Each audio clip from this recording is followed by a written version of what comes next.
Okay.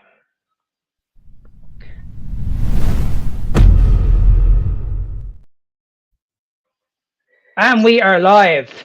Robert Sikes, aka the Keto Savage. How are you, sir? I'm good, man. How you doing, brother? I'm absolutely amazing. Thanks, absolutely amazing to have you on. So, Rob, I've been on your podcast twice. You've been kind enough to have me on your podcast twice, and I had to get you on mine. I had to share your story. Your story is remarkable. There's going to be an awful lot of people over here that have never heard of yourself. Um, you've literally built your business from the ground up. Pretty much everybody in the carnivore space knows who you are. You proved everybody wrong when it comes to your bodybuilding competitions. You've won many shows. I think you've won so many pro cards also. So if you don't mind, just let's start off with a brief background about yourself, how you actually got into this space, and how the name Keto Savage came along. Yeah. So I was never the big guy, man. Like I'm still not really the big guy. Like I was 115 pounds when I started lifting. I was scrawny, probably super self-conscious, wanted to get big for the ladies back in high school, and started eating big to get big. My uncle was a football player, kind of took me under his wing, showed me how to do a bicep curl, and then I was just hooked. And I just followed all of the traditional dogma when it came to nutrition. So tons of food, tons of carbohydrates. I was broke, so I was eating a bunch of processed, junk food from convenience stores, microwavable nonsense, a lot of carbohydrates. Bulked up to like 230 pounds, and thought I was pretty jacked. And I was definitely stronger, but I was far from healthy. And for my first competition in college, I lost 80 pounds in 12 weeks. Did everything wrong, dieted down way too aggressively, ton of cardio, won the show, but I threw away my health in the process. That's when I kind of developed a bunch of eating disorders. And then that obviously wasn't sustainable. So I started playing around with multiple different diets, fell into keto by accident back in 2014, 2015 by doing carbohydrate backloading, and noticed I just felt better without the carbs altogether. So took those out of the equation, and all of my performance markers improved. My relationship with food got better, and I went all in on what I didn't know was a ketogenic diet at the time, but just started learning about that whole process, started putting out content around it. And the rest is history, man. I've since, gone pro in multiple different federations with the ketogenic approach, became the leanest man alive and back in 2023 with keto. And I've been strict keto now for over a decade. Amazing, amazing. And this is the reason why I want to get you on, because your story is very similar to mine. You struggle with an eating disorder as well. And when we hear about this space, the keto space and the carnivore space, a lot of people are saying that this is a form of restriction. This is going to lead to an eating disorder. And Hmm. if anything, this actually cured my eating disorder. And I'm pretty sure you had the same outcome. Yeah, for me, when I lost all that weight, those 80 pounds to the first show, I went out, had a celebratory meal like everybody does after they win their first show, and I put on like 20 pounds overnight. And Mm, for me, it was like I threw it all away. Everything that I worked so hard for, I just threw away in an instant. And then I started the whole binging, purging cycle.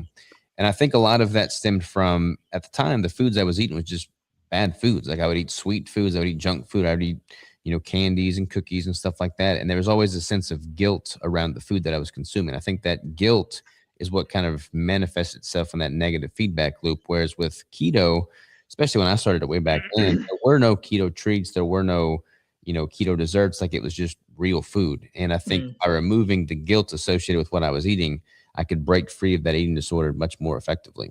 Yeah, because I think that's the biggest issue people have, is that it's just that food freedom. This is the reason why so many people, they just struggle on a diet, because they're constantly hungry, they're constantly purging, they're constantly Mhm. binging on food.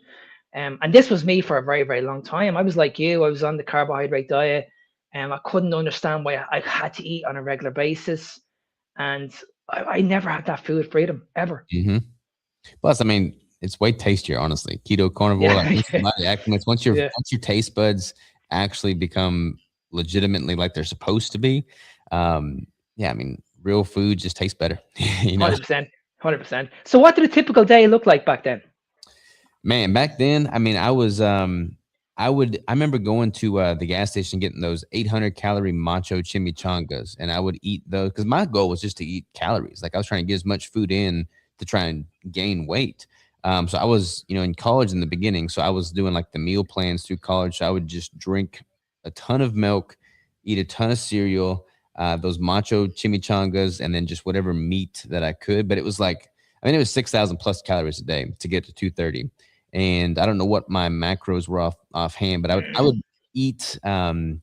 I would bring those Sour Patch Kid gummy bears and pixie sticks to the gym to try and get a whole lot of dextrose immediately post workout to spike my blood sugar, have an insulin response, and slam that with a protein shake. Like all the bro stuff, and it just totally ineffective, not worth it, not necessary. And I'd say you put on a lot of, I'd say you put on a lot of mass, but it wasn't muscle. I put on a lot of muscle too. I mean, I was strong. I feel like I could walk through walls when I was 230 pounds, but I'm only 5'7". I'm not much Mm, taller than you. So 230 mm. pounds is just way unnecessary. Like That's right a that's now, a lot of weight, isn't it? yeah, I mean, that's just too much, man. Like I typically am 180, 185 pounds in the off season now, and then I'll compete at like 155, 160. So yeah, my height at 230, I was just out of shape. I was, unhealthy, just not necessary. And then how did you slightly move away from that? Because I know you spoke an awful lot in the past about carb backloading. Did you introduce these carbohydrates pretty much around the training, or did you do them at nighttime? No, I was doing them at night. So carb backloading was developed by a guy named John Kiefer. And the whole Mm, premise of that is basically keto during the day, during the morning and lunchtime, and then a lot of high glycemic index carbs at night, to basically replenish muscle glycogen and fuel the next day's workout. And I mm, was training in the morning, so that kind of worked well from a scheduling standpoint. And it kind of, you know, went hand in hand with my binging tendencies because it basically justified and allowed me the freedom to eat a ton of high glycemic index carbs at night. I mean, I would eat, a whole tray full of Betty Crocker brownies covered in like peanut butter and syrup right before going to bed. mm, 'Cause that's what the diet kind of called for. And I noticed that I just felt better without the carbs. So I started mm, doing carb backloading minus the carbs, which lo and behold was pretty much keto. But then again, at that time, there was no books, there were no podcasts, there were no websites on the ketogenic diet. So there was no, direction forward as to what I was doing. I just felt better and my relationship with food improved. And that alone was reason for me to keep doing it. So do you think you fell into it by accident? 100% by accident. Yeah, Yeah, I didn't hear anybody talking about keto when I was actually starting keto. yeah. I didn't know what keto No, was when I started doing keto. okay. So, and how long did you do this for?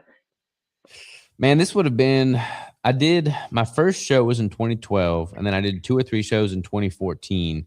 And then I'm pretty sure I started doing the carb backloading right after those 2014 shows.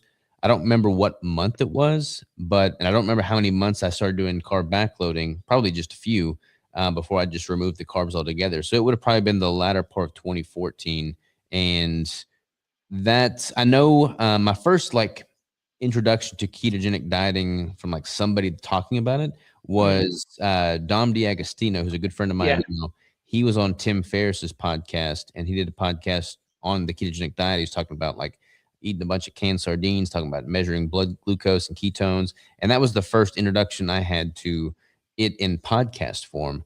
And I don't remember what year. I think that was published in 2015. So I'd been doing it the latter part of 2014, and I think I heard that podcast early 2015, and then it just all made sense.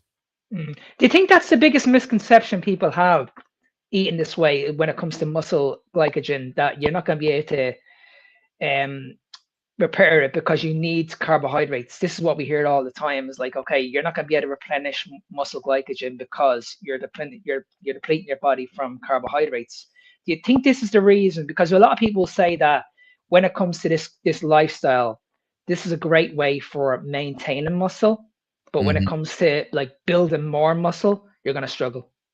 Yeah, I feel like that's oftentimes the pushback argument I get from people that are in the bro dieting or flexible dieting spaces. You have to have the carbs to replenish muscle glycogen. And I don't remember, because I was just honestly focused on my relationship with food when I first started. I don't recall there being any massive downward trend in exercise performance or recovery. But again, I was primarily focused on my relationship with food. Mm, When I work with people now, I tell them, hey, look, if you're trying to do this from an athletic standpoint, give it at least a solid 6 months to just like, mm, stack all the chips in your favor. Because at that point, you've built up the metabolic pathways. You're able to replenish and preserve muscle glycogen on par with what you were doing prior with mm, carbohydrates. So that pretty much removes that variable and it's a level playing field. So again, I tell people 6 months minimum. But a lot of people just simply don't understand muscle physiology, like how that mm, works, and from a training energy standpoint. Because like when you're weight training, you're typically not going full out, 100% high in capacity either. So like you're not really going to be tapping into muscle glycogen anyways. 100%. Because you only answered a question on this the other day, and I put an answer underneath it. You were talking about I think someone was talking to you about the difference between being fat adapted and running on glucose for training performance. And I Mm-hmm. think like you said, it's like people just need to give this time. It's Mm-hmm. like it's not going to happen. Of course, in the first few weeks, you're going to go through the keto flu. You're going to get this muscle flatness, but it doesn't last very long. It's just you have to just prolong the you have to keep going pretty much because like you, I've been doing this now over 6 years. I haven't eaten a carbohydrate or a vegetable in 6 years. I'm getting unbelievable pumps in the gym. I'm maintaining strength. I look a lot better than I did 20 years ago. Mm-hmm. My training performance is like it's really really good. If anything, it's a lot better because I'm relying on a more reliable energy source. I never get injured. I never have any inflammation problems. I'm recovered. That's the one thing I took out of it was the recovery. Yeah. Yeah. I'm able to recover very quickly. That was one of the big things that I noticed too. I mean, in the past, when I was eating carbohydrates, I would have a heavy leg day and I'd have to wait, at least a week, if not a week and a half before I could train legs again. Now, I mean, I've done, 2.5 years consecutively with a full body where I'm training legs every single day and Really no issue whatsoever from a recovery standpoint. I could never have done that when I was eating carbohydrates. The anti-inflammatory nature of ketones coupled with the fact that you just have less noise in your body from an inflammatory standpoint to begin with yeah, is key. I mean, I'm not holding on to excess fluid or inflammation weight around my joints. Everything's just better. I just feel better. Cognitively, I'm way sharper, and recovery is just tenfold from what it was. amazing. So you went from carb backloading into keto, and then you done the bodybuilding shows in the past where you did very very well, and then you decided to go down the keto route. Talk to me about that. Yeah, so my first ketogenic competition prep was in 2017.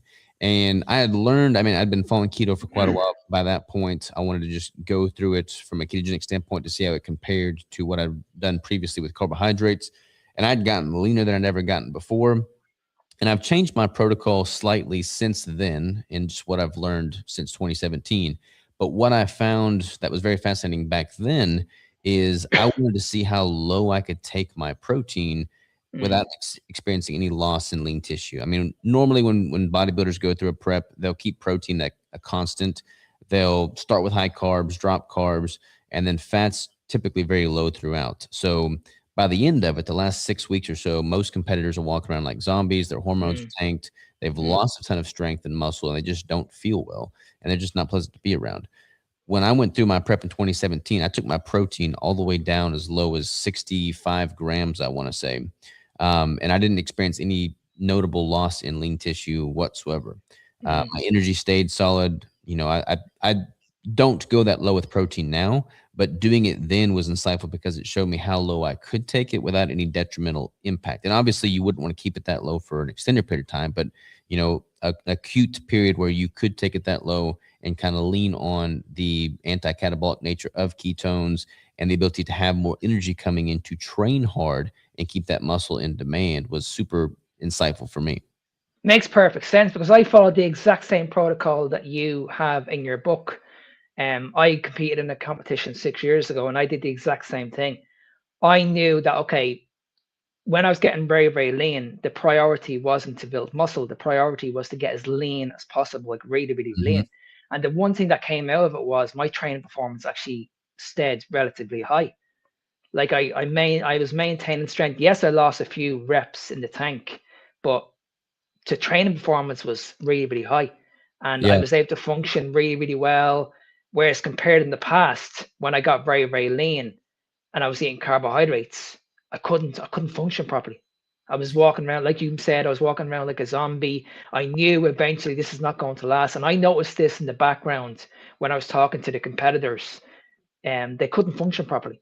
They Yeah. just literally, It's sad. It's a sad sight to see, man. When you're oh, that's backstage, and crazy. you have people. I mean, I've competed with people that I mean, they would take diuretics, they'd cut water, Mm, they would be cramping so bad on stage that they literally couldn't hit the poses. They had to walk off. Some of them had yeah. passed out. Like it makes it a very unhealthy sport. Obviously, if you're using performance enhancing drugs, you take it to an unhealthy sport or an unhealthy realm as well. But within the Mm, natural realms, like where I'm competing, like it doesn't have to be a negative. Yes, if you're getting that lean, that's not optimal from a health standpoint, but again, it's only for a very short period of time. mm, You need to be as healthy as you can to get that lean in the first place.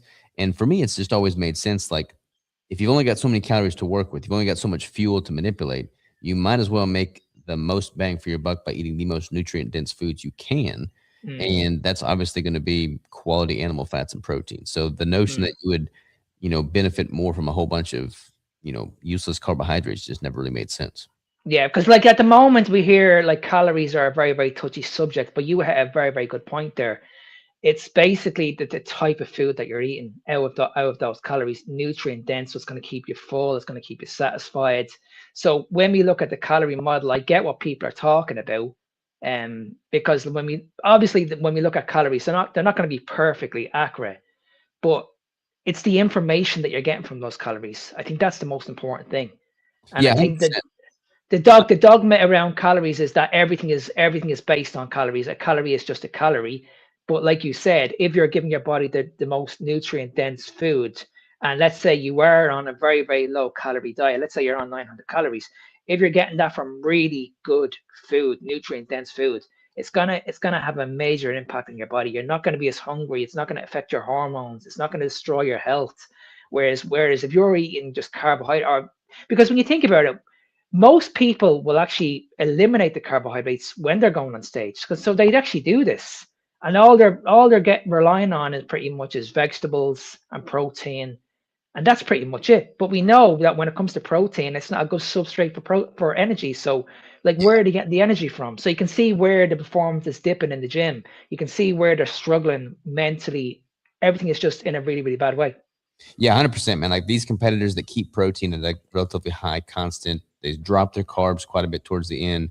They're not ever really consuming much fat. Like that fat's going to be protected towards hormonal health. So if that's in the tanks, like many of them are consuming less than 30 grams of fat a day towards the end of it. I mean, I know competitors that cut out fish oil pills because they want I to know. just do all fats as well. It's like not healthy from a hormonal standpoint. Yeah. And they're not deeply fat adapted because they don't follow a ketogenic approach. So they're basically bonking there that last 4 to 6 weeks. So their mental cognition's in the tank, their energy is down. Because their energy is down, their training performance is suffering, which is going to make preserving the muscle they've got relatively impossible. And they're just fighting to make glucose. That's what their body is expected to rely on from Mm, the proteins they're consuming and from the muscle they have on their frame. So definitely just a backward system through and through. But on the front end, it makes intuitive sense. Like, hey, if I'm trying to lose fat, keep protein high to keep my muscle and just take out the calories from, energy sources like fats and carbs. Like it makes intuitive sense, but in reality, when you're in those last chapters, like it doesn't play out that way. and when they're going through that as prep as well, you can clearly see where that fight or flight situation is coming from, because when they come off stage, they're panicking. Oh, I need to eat. I'm starving. I've been doing this now for 6 months, and Mhm. this is where I see the unhealthy relationship with food. Yeah, 100%, man. I mean, like it's very unsettling for me to see, like, 'cause I'm a promoter now as well. So I go to these competitions, I've judged competitions, I compete in them, and I'll go backstage and they've got like cookies and Mm, cakes, just treats for these competitors. And it's like, look, y'all are supposed to be the embodiment of health. And yeah. here you are just, forcing down all this nonsense that's not even food. It's not Mm. providing any nourishment. And it's just like that's not a healthy relationship in any form or fashion. And isn't it quite sad that that's where we're going at the moment? We just look at someone and we just think that, yeah, this person's healthy. We Yeah, just I mean, see we, there's a we lot see we see more. the bodies, and I've always said that in bodybuilding, unless you're doing it properly, it's probably be one of the unhealthiest sports in the world, in my opinion. Yeah, I mean, I feel like there's a spectrum with everything in life, and I feel like if done properly, natural bodybuilding could be like 100% the healthiest activity anybody could do. Like you're focusing on the Mm, food you're eating, you're focusing on getting quality sleep, you're focusing on using your body, demanding of its lean tissue, building muscle, progressive overload. Like all of those things check all the boxes to set yourself up for longevity, health, and wellness for the long haul. mhm, Problem is people take it to the extremes. They focus on staying lean far too long. They stay leaner than they should. They downregulate their metabolic health and hormonal health, and they do it all for an Instagram photo. And it's mm, just not a good thing. mm. Yeah, and this is why. you speak an awful lot about the reverse diet. I want to touch on this as well because I think this is also important Hmm. because what we see in the industry or just when people lose weight, they lose all this weight and then they're like, okay, what do I do here? Where do I go from here? Do I just continue losing weight or do I rebound? Do I add in all this crap food and then I start dieting again? I think people need to understand, okay, you've lost the weight. It maybe have took 6 months to lose the weight, but you probably need to do this the same when it comes to the reverse diet. And I found that when I done my prep and I lost the weight, the reverse diet was really hard, like It really, is. really hard. I done it over a 9 month period. People were saying to me, just go back to maintenance. I had people in the carnivore space saying to me, just get back to maintenance, you'll be fine. But I was listening to you over the years, and I was like, okay, we can do that, but you can also do it this way also. And I said, oh, I'm gonna do it your way, and let's see what happens. And I'm glad I did it your way because I'm still quite lean, compared to what I was like. If we're going by calories, I was probably eating in the excess when I stepped on stage, maybe around 13, maybe 1400 calories, something like that. And I Hmm. was I was very, very lean, like very, very lean. 6 years later, I'm still implementing a reverse diet into my life because I don't plan on competing anytime soon. But I can tell you now, I'm probably putting away around 3.5, maybe 4,000 calories a day easily, Hmm. Yeah, and see easily. that's the beauty. I mean, metabolism is so adaptable, and yeah, what goes down must come up, and vice versa. And I feel like a lot of people totally miss the boat on healthy manipulations of these trends over time. And this is all stuff that I've learned since that 2017. And this is what I wrote about in that book. Have like the 7 phase protocol that I talk Mm, about, where like you diet down, you implement, strategic ketogenic caloric refeeds, you find your unique protein threshold, and once you hit that peak of your deficit, that lowest body fat, lowest consumption, you've got to reverse that back up from that point. Because like for me, when I became 3.9% body fat in 23, I was consuming, I think, 1,700, 1,800 calories. That's 153 pounds or so. Like I was shredded, but my hormones had been downregulated at that point. My mm, metabolic rate had, just it wasn't the, ideal picture of health. And plus I was hungry, like I don't like mm. eating 1,700 calories. So I had to reverse that back up from that point, put on a healthy degree of body fat, eat a healthier intake of food, everything stabilizes, and I'm just in a better position than I was at the onset before. So the beauty of it is if you go through these 7 phases correctly, you end up in a better position than you started from every time you cycle through it. So you get better every single time you go through them.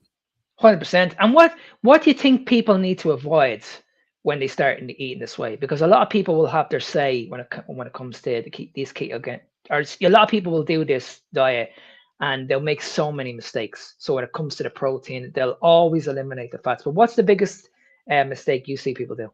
Man, right now it's like just getting on social media. Like that seems to be the biggest mistake people make. There's so much negativity out there, so much conflicting information. But yeah, if we're getting nuts and bolts, then yeah, people oftentimes take away the dietary fat to, I mean, you don't want to overconsume dietary fat, but a lot of Mm, people, if you're following a ketogenic or carnivore diet, then you're leveraging fat metabolism as your primary source of fuel. So removing fuel unnecessarily is not going to bode well for you. So mm, a lot of people take away too much fuel far too quickly. And honestly, they just don't give anything the length of time that it takes. Like I've been doing this for over a decade. When I'm in a prep, I give myself 6 months or so to do so. Like I chip away in incremental, changes every single week to make it sustainable. But that's the key. Like it has to be sustainable. A lot of people do things, they bite off more than they could chew. They listen to conflicting information. The grass always looks green on the other side. They just don't give it the time that it takes. mm, mm. You must have been told over the years on so many occasions that it's never going to work. As far as competing with keto, No, just in general, like it's gonna be it's only a matter of time before you're gonna give up. You're gonna crave the carbohydrates again, and you're gonna add them back in. yeah, I've definitely heard that. Not so much now. Like people, like once you've done it for a freaking decade, like people recognize that you know what you're talking about. But yeah, I mean, the very beginning, like I got all kinds of pushback from my friends and family. They wanted me to keep drinking with them, keep eating carbs and stuff. It's like, no, that's not serving me. This is, I'm going to try and get better every Mm. single day. And if it's not making me better, then it's not in my will. It's not in my equation anymore. Yeah, yeah, yeah. So you touched on you're saying to me you're doing full body training. What is a typical day? So you're saying to me you're doing legs every day. Are they compound lifts you're doing every day? So I'm not doing full body at the moment, but when I was, yeah, I mean, it wasn't always compound movements, but I mean, it oftentimes was. So like I would have squats one day, I would have sumo deadlifts, I'd have leg press, inverted leg press, all kinds of different pretty heavy compound movements for squat or for legs. Um, and it sometimes I throw in like a extension or hamstring curl or something like that, but pretty intense, pretty high frequency. And that's the beauty of a ketogenic approach is if you're able to train with that degree of frequency, Mm. your risk of injury is down, inflammation's down. Like you can actually get away with that high frequency. So are you training like high volume or is it high frequency for yourself? Right now, I'm doing like a 6 day heavy hyper split. So pretty much the way I've got it structured now is I'll have a heavy, like today, for instance, was heavy delts hypertrophy legs. Yeah. Tomorrow will be heavy chest hypertrophy. What am I doing tomorrow? Heavy chest hypertrophy back. And then it basically flip flops. So then I'll have like a heavy leg day hypertrophy delts. And with each of those splits, I'll have like, with the heavy portion, I'll have more compound movements, lower rep range, higher weights, greater intensity. And on the hypertrophy side of it, it's going to be more of a blood flow focus, 12 to 15 rep range with a lighter weight, obviously. I think that's the most important part, isn't it? Like you want to be getting stronger in all rep ranges and not just still focusing on the same reps all the time. Yeah, I like mixing it up, man. Plus, I'd like doing a lot of things outside of just training. Like I've got a homestead operation. I'm doing like farming work. Like I'm just active in life in general. I hunt a lot. I'm, in the mountains, going up and down mountains for days on end. Like I need to be able to move and demand a lot of my body. And I feel like subjecting it to varying degrees of intensity, endurance work, strenuous activities in all forms and fashions just makes me a more resilient, robust athlete all in all. And when it comes to your training, because I notice as well that you always start off with like a heavy compound lift. Do you always do that or do you fatigue the muscle first? So it kind of depends. I've gone through periods where I would save the heavy compound movement for the very end. I've done Yeah. periods where I'd start out with the heavy compound movements. I've been starting out with it lately, and I'm terrible with warming up, man. Like I don't really do any stretching or any of that stuff on set. I'm training first thing in the morning, so like my body's not really warmed up. But again, like with keto, I don't really have a whole lot of inflammation, so Yeah. I don't really feel like I need to do a whole lot of prep work, which is kind of nice because I can just get right into it. Yeah, that's the one thing I found as well, because I found that as I got older, my training had to change. Mhm. I'm the same as you, like, but I focus more on a time under tension method now, where I actually warm up in the movements, if that makes sense. Yeah, it makes total sense. And time and attention is key, man. Like when I'm looking at progressive overload techniques, a lot of people just immediately go towards, more weight on the bar, but I mean, or more reps. But at the same time, you can keep all that constant and just focus on more time under tension, or Yeah. there's all kinds of intensity techniques you can incorporate. And time under tension is great, man. Yeah, because at the end of the day, I always say this to people: don't complicate things. Hmm. When you go into the gym, just because you see somebody that's lifting a lot of weights, that doesn't mean you can necessarily do that. And I think we need to move away from this heavy lifting. Okay, just focus on what you can do and put the muscle under extreme tension. Take the muscle to failure. Um, do what you can and allow your body to recover and just eat the right way and you'll be fine. But I think a lot of people, like you said earlier, they're watching social media, they're learning all these bad habits from people all over the world. They're watching these huge bodybuilders and they're thinking that, okay, these people are lifting massive, massive weights. So this is what I need to do. But I don't think people realize that but these bodybuilders make these sessions look very, very easy because they're moving the weight very, very easy because they've worked up to that over time.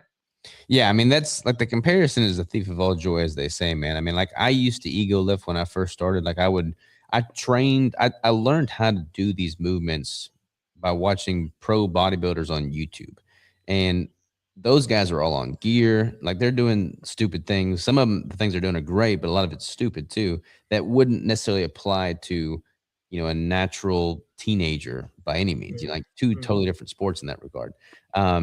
And yeah, you don't want to risk injury. Like you do want to train with intensity. You want to ask a lot of your muscle, but you don't want to risk injury and be out of training in the gym for weeks on end because you're recovering. And I feel like at the end of the day, the ego lifting, there's just no place for it. Like you lose sight of what you're capable of. And for me, if I'm going heavy, I want to be able to execute that movement flawlessly, whether Mm-hmm. I've got the right pump up song, the right nutrition dialed in, a great night's sleep or not. Like I want to be able Mm. to just be stoic, walk in there and just execute on it perfectly, regardless of the environment. And when you can do that and you're confident in your ability to do that, then you don't really care about the ego scene. Like it doesn't really matter. No, because at the end of the day, you can have all the ego you want, but at the end of the day, if you're not getting bigger, you might be lifting a lot of weight in the gym, but if it's not making a difference on your body and you've been training for a year and say a year later you still look the very very same, you're just wasting your time. Mm-hmm. Just go back to basics, put tension on the muscle, and maybe you might have to reduce your volume. Because this is why I brought up the conversation about full body because I completely agree with you. I don't think people understand that when they're doing push sessions, you'll see people doing around maybe 4 or 5 push exercises. So they'll do like a chest exercise, then they'll do a bench press, then they'll probably do an incline press. And that's a lot. That's pretty much overtraining the chest, in my opinion. Whereas if you just step away from that and say, and do something, what you do is like just work, say one day, maybe do a machine press. The next day, do like an incline. The next day, maybe do a pec fly or something like that. You know what I mean? It's working in that kind of fashion. You're gonna get better growth out of it because I just think that people need to understand that you don't need that much to build muscle. I really believe that. I just think you need to just get back to basics, put a stimulus on the body, add some sort of progressive overload, do it over time, be consistent, eat the way you should be eating, give your body enough protein, give your body a reliable energy source. Like we mentioned earlier on, and recovery is a huge thing at the moment. If your recovery is getting hindered, your sleep is getting disrupted, you're losing that motivation, and you're just not enjoying the gym anymore, then you're overtraining. It Mm-hmm. really is that simple. You're running yourself into the ground. Yeah, overtraining or underfueling. A lot of people underfueling, which results in overtraining because they're not giving Yeah. themselves the ample intake necessary to facilitate that degree of intensity. Mm, So yeah, 100% agreement. I mean, people overthink it all the time. Like when it comes to building muscle, you pretty much have to check 4 boxes. You got to eat at a surplus optimally. You got to eat enough protein. You got to train with enough intensity to facilitate growth and give your body mm, demand for that lean tissue. And you got to recover. You got to sleep. I mean, like you check mm. those 4 boxes and you'll build muscle. It's really that simple. And I have to bring it up, Rob, because it's a big thing in the industry at the moment. Steroids, peptides, TRT, and I don't have anything against that. The problem I have is that younger people are using it. This is Mhm. where we're going at the moment. It's not like men in their 40s and 50s and 60s. We're actually seeing young kids as young as 18 up to say 30 years of age that are bringing this into their lives because this is where they're struggling. They're struggling with their recovery. They're struggling with their libido. They're struggling with their motivation, and their testosterone is going down. And this is where we're going at the moment because it's easy access, and every gym, like my local gym, everybody sells it. Mhm. I've been told many times in my changing rooms, like if you start using this, you'll start growing, you start getting bigger and bigger and bigger. I'm like, listen, I'm happy. I'm good. I'm growing muscle the right way. I don't need any of this. Yeah, it's a wild environment right now for sure, man. I mean, like TRT. I mean, just on my podcast, I've had so many people speaking on that matter itself. It's like it's getting Mm, younger and younger. People are doing it more and more often. There's like this definite shade of gray because, like, I compete in natural bodybuilding, so they have like a 10-year ban on all this stuff. Like, I don't take any of it. Like, I don't even take you know pre-workout powders. Like, I'm pretty much as clean as a whistle. And a lot of people there's not really a stigma around TRT like there used to be. Cause like mm, in the past, it was, oh, you're on steroids. Now it's like TRT seems to be totally societally acceptable. And for that reason, everybody's on it. You get your TRT, you get your peptides, you get some for recovery, some for growth, some for losing body fat, some for building muscle. And it's just removing people's ability to understand what they can do naturally. And that's the mm. frustration that I have. People are selling themselves short because they don't even reach their true potential Exactly. in bringing Yeah. in some external factor. And for me, it's like I keep getting better every single year. So why would I sell myself short? Like I want to see what my true potential is capped out at. 100%. Because I'm in my 50s at the moment, and I'm really looking forward to seeing what I can do in 10 years eating this way. If you Mhm. had said to me like 5 years, say 10 years ago, I would have been worried. I would have been like, okay, maybe I might have to rely on TRT. But what I know now and what I know about training, I don't think I'm ever going to struggle with this. Mm-hmm. I really don't. I feel like I'm at a good stage now. There's nothing wrong with my life at all when it comes to like training. I'm getting stronger. There's nothing wrong with my libido. My testosterone is perfect.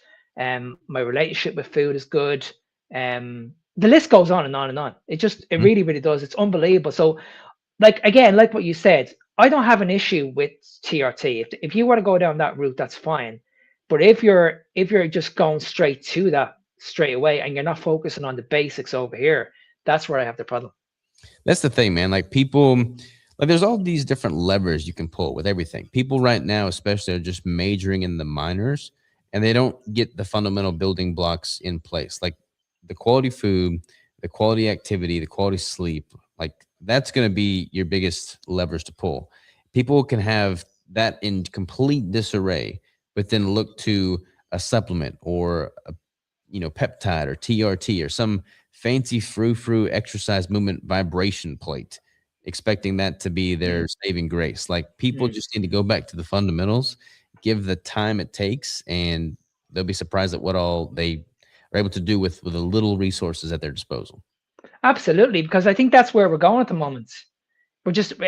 Everything's in our face at the moment. There's so much to choose from. Mm-hmm. So much to choose from. We have all these amazing gyms. They've designed them different ways. But I've always said just go back to basic compound lifts because I've always found that I'm always going back to what developed my mass in the first place. Because I came from a rugby school, and we didn't do any of that fancy stuff in when we played rugby. We were just doing the basics: deadlifts, chins, bench, um, prowler, all that kind of stuff, even press ups. Like we just stuck with the basic stuff, picking stuff off the ground. And that's when I grew. And Yeah, I that's was all I you was need. only in yeah, and I was only in the gym for literally about 30 minutes, 45 minutes, but the intensity was really, really high. Like Mm-hmm. really, really high. That's all you Um need. I mean, my gym, like I train at my own gym, and I've got just the basics, man. I've got free weights, I've got dumbbells, barbell, I got a simple cable setup and a squat rack. Like I don't have yeah. all the fancy equipment. I go to a gym on occasion, maybe once a week to do some of their equipment, but like I can take it or leave it. Like if I've got just the basics, that's all I've ever needed. When people sign up with me, they're like, okay, well, I can't join a gym. And I'm like, well, all you need pretty much is a set of dumbbells. Yep. That's pretty Bonus much all. points. You can get those. You can get those adjustable dumbbell Yep. sets. Yep. And I'm like, just get yourself a pair of them. They're probably going to cost you about €200, maybe $300. Get yourself a pair of them, and you will get an amazing workout out of that. Yeah, that gives Um, you so many options. Like that's yeah, bonus points if you have like an adjustable bench because you can do some incline work, decline work, yeah. stuff like that. But like, yeah, if all you got's a pair of dumbbells, then you're freaking off to the races. That's all you need. Just as I said, like I said earlier on, just stop overcomplicating it. Mm-hmm. Training is training, and you just need to find out. You need to find what works for you, what you enjoy, and just stick with it. 100%, Stick man. with it over a period of time. And as I said, if you're getting stronger and you can see your lifts going up, and I think the most important thing as well, you need to log your stuff. Yeah, log your stuff. Yeah. I mean, I've gone through periods where I would train intuitively, but I didn't do that until I'd been lifting for quite some time and I had a lot more self awareness. And now I'm tracking everything because I want to be able to know that I'm implementing that progressive overload. And I could be, I mean, same thing with food. Like when I'm trying to get dialed in, like what can be measured can be managed. And you Mm, can't, you're just shooting in the dark if you don't know what any of your stats are. mm. So what do you feel is the wrong message now? What's going on in the world at the moment with people trying to lose weight? For losing weight specifically, Like, where do you feel people are going wrong? Because you look at what's going on. It's a poison chalice at the moment. Everybody's going towards these GLP-1s, and they don't know what to do. They're absolutely convinced that obesity is genetic. It's a disease. There's nothing you can do about this. And when you think it, when we were talking about the food earlier on, the relationship with food gets really out of control. We hear this term called food noise. This has been branded a lot at the moment. So yeah, what's your opinion on this? I feel like we are living in an era that has conditioned people to expect things to be easy. They feel like it should be easy. They feel like it should be convenient. They feel like it should be incredibly efficient. And we live in this, entitlement era. And the same is true with your composition. Like if you want to, lose weight, people assume that it should be an effortless thing to do. The reality is, most things in life that I've ever done that I'm proud of, that I can point to and feel accomplished in, have taken a lot of effort. They've taken a lot of time. They've taken a lot of sacrifice. They've taken a lot of work. And I think when you go into any challenge in life with that perspective, the perspective that it's not supposed to be easy, then you're equipped to see it through, to overcome the obstacles as they most certainly will arise, and play the long game with it. And I think the whole mentality around expectation and what is deserved is just totally skewed right now. People, Mm. like, it is not a like, you aren't guaranteed a certain outcome in life. Like, you don't deserve anything per se. Like, you reap what you sow. And if you want to function at a higher capacity, live healthier, be better, look great, then that's going to take some effort. It's going to take some energy. It's going to take some work. And I feel like the moment people recognize that, appreciate it for what it is, and actually embrace that, then they'll all be way better off. It goes for anything in life, doesn't it? If you want anything in life, if you want to achieve success, you really have to work for it. There are no shortcuts. No shortcuts. No shortcuts. And that's the cool thing about it. Like it should be that way. Like, we should be excited for the gift of adversity, because that Mm. makes you more resilient. It makes you more capable. It makes you a better, provider to your loved ones. We have to serve at a higher capacity for a higher being than ourselves selfishly. Like, there's a lot more to life than that. The why needs to be bigger than that. 100%. I totally agree, and I'm glad you said that because I think most people don't have that. It's like, okay, I want to lose weight. That's the only reason I want to do it. But there's no reason behind that. Hmm. There's Yeah, I not, mean, like, once you get into that reason why, you understand. Okay, I'm doing this. This is what gets me up in the morning. This is the reason why I'm doing it. Then it becomes a lifestyle. You really enjoy it then.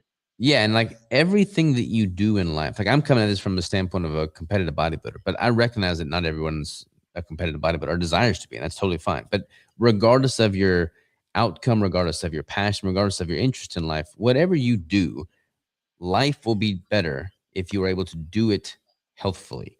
You're Yeah, going to be able to perform at a higher level in whatever your given sport or trade or pastime is, if you are going through life with a functional, healthy body. Like, that is yeah. the vessel from which you move through life in.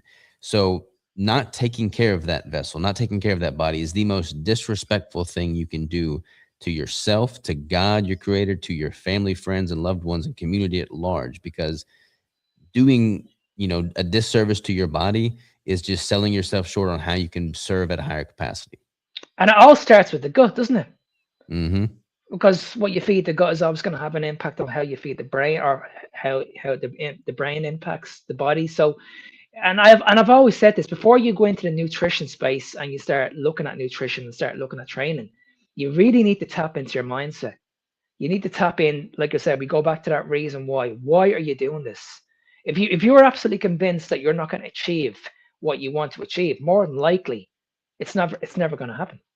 Yeah, mindset's key, man. I mean, like, people want to separate out and tease out the body and the brain, but like, it's all interconnected. Like, But it I, all is one. But I say you went through that when you were getting lean and lean and lean. It wasn't about the macros. It was more about the mindset. Okay, Oh I need yeah, to yeah, switch this on. I know why I'm doing this now. I'm getting close. I'm getting really, really close. I know all that hard work that I had to put in the past. I'm very, very close now to achieve my goal.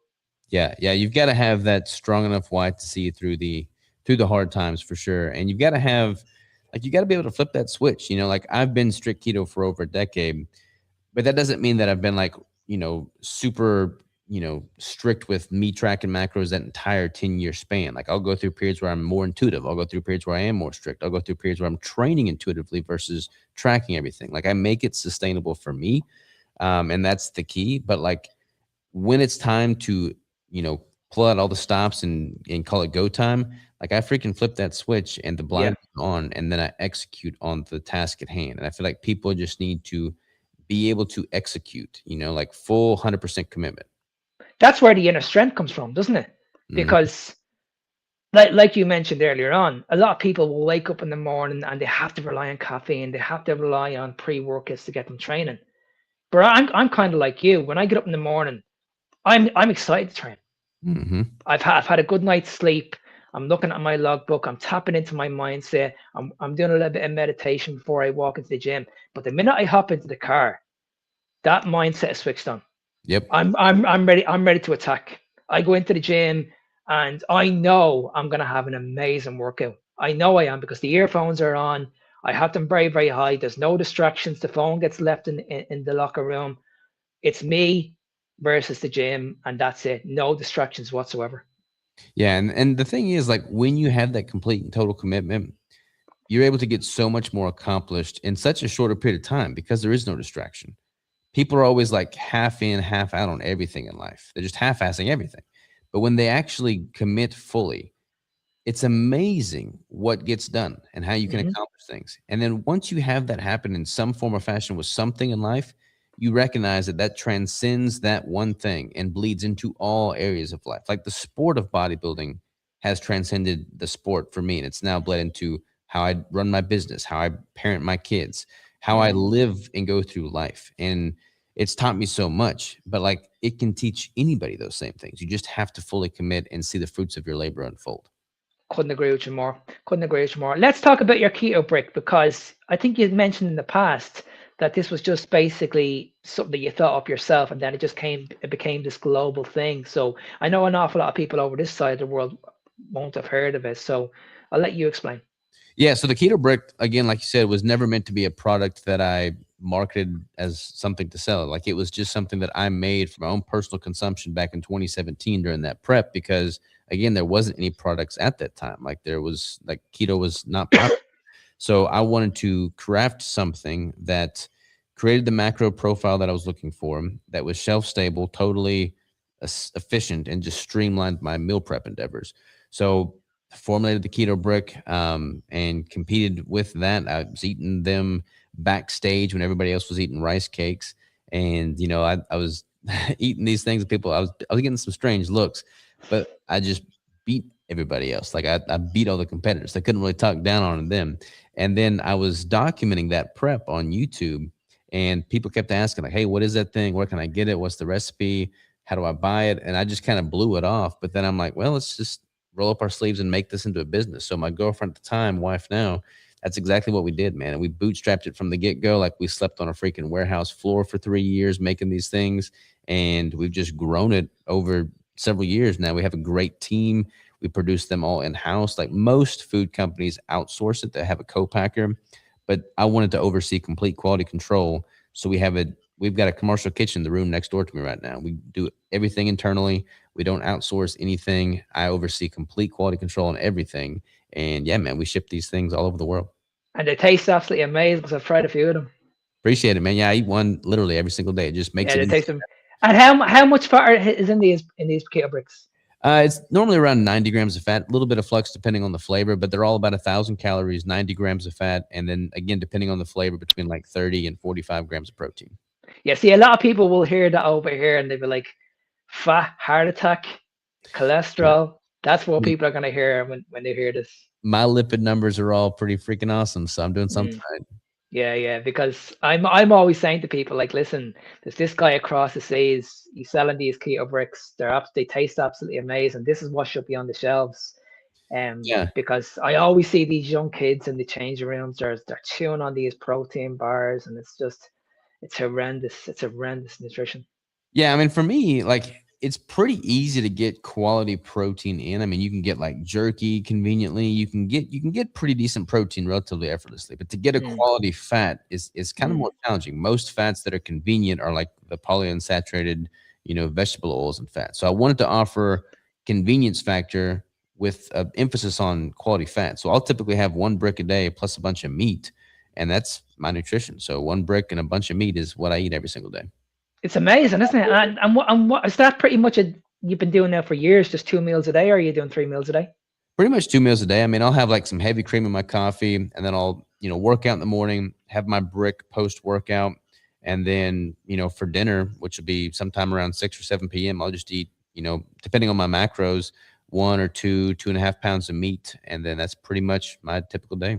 And is that lean sources, or are you still getting a good amount of fat in those meals? I'm still getting pretty good fat from the proteins I'm consuming. Like I'll get, depending on the macros, because I change those pretty consistently, but it might be, ground lamb, which is pretty fatty, or an 80/20 ground beef. I'll sometimes do like fish and seafood. Those are obviously very lean, but more often than not, it's just a fatty red meat typically.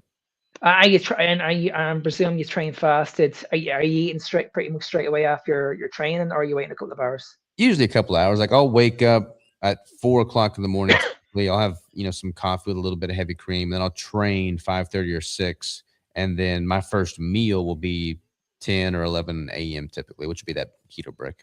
That's not too bad. And then your last meal is at what time? 6 or 7 roughly. Roughly, yeah. That's pretty much the same as mine, and it works really really well. I Mhm. find 2 meals a day is just absolutely amazing. I'm not a big fan of OMAD.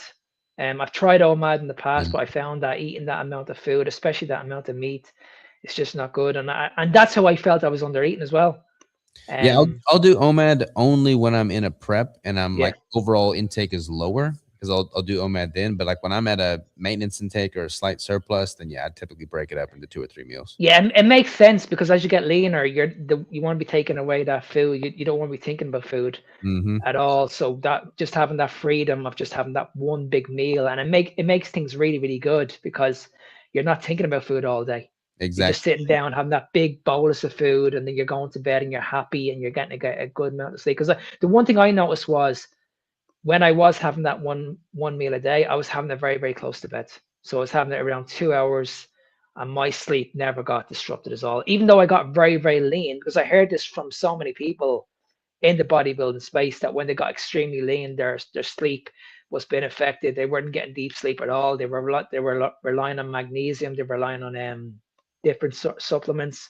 I found when I had the food very very close to bed, it literally knocked me out, and it made sense because when you think about it, when we eat a lot of food over the Christmas period, what's the first thing you want to do Go to after sleep. you've eaten a lot? Just go sleep. Yeah. So that's what I did. I just waited till around 7 o'clock. I had a big bolus of food, and within 2 hours, I was ready to sleep, and I was getting amazing deep sleep. Yeah, that makes total sense, man. I mean, when you're that depleted, like sleep is obviously even more paramount of importance. And like when you're in a sympathetic state, it is harder to fall asleep. But eating a lot of food puts you into more of that parasympathetic state. So if you're in the Mhm. context of a deficit, doing an OMAD approach, and you time your meal to be before bed, a lot of people tell you don't eat before bed, but like when you're depleted, eating before bed allows you to sleep. So like, yeah, 100%, man. That's absolutely what I would recommend. Well, Rob, I want to be respectful of your time, but before I let you go, I have to ask you the question. If anybody's listening to this and they're thinking about, okay, I might actually give this a go, I might actually go down this carnivore lifestyle or this ketogenic lifestyle, what advice would you give these people? Um,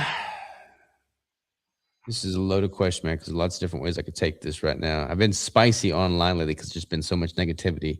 But what I would say is, you know, kind of like what we were saying earlier, like identify the why, have the why be bigger than yourself. For me, I believe that a ketogenic diet and lifestyle is the best thing I could do from a longevity standpoint and also contribute to my performance as an athlete. But like the main reason that I do it is because that sets myself up for success to be a better provider to those that I care and love. Like I Mhm. look at my grandparents right now who are not following a ketogenic diet, who are battling with Alzheimer's and dementia, who have become a shell of who they used to be, who are now requiring other family members to take care of them. They're not as self sufficient, they're not able to contribute as much. And I just don't want that for myself. And I feel like eating real food, asking a lot of my body, making it more resilient and harder to kill is going to make me a better servant with my time on this earth. And I think that is a very worthwhile of my time on this earth. And I feel like that is one of the most selfless things we can do. So eating correctly to fuel that is what we should all strive for. 100%. Well said. Well, Rob, I want to finish off with this. Where can people go to find you? I know you said to me you have your own bodybuilding competition coming up. Talk to us about that. Talk to us about your book, your course, and what else you have coming up in next year. Man, I got all kinds of things cooking. The bodybuilding competition that I promote is naturalstatesavages.com. That's in September. The book is available at ketogenicbodybuilding.com, as well as my course. That's like a super comprehensive course. Like that's pretty much everything I've learned over the past, decade doing keto and coaching, distilled into a very easy to follow course format.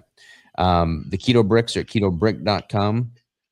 And my handle on social and all online is Keto Savage. So if they search me, they'll find me for sure. Well, Rob, as I said, it's been an absolute pleasure having you on my show. I've known you, it feels like I've known you for years. If anybody wants to know my story, I've always said this. Rob literally changed my life when I listened to his podcast 6 years ago. He was on this Irish podcast 6 years ago.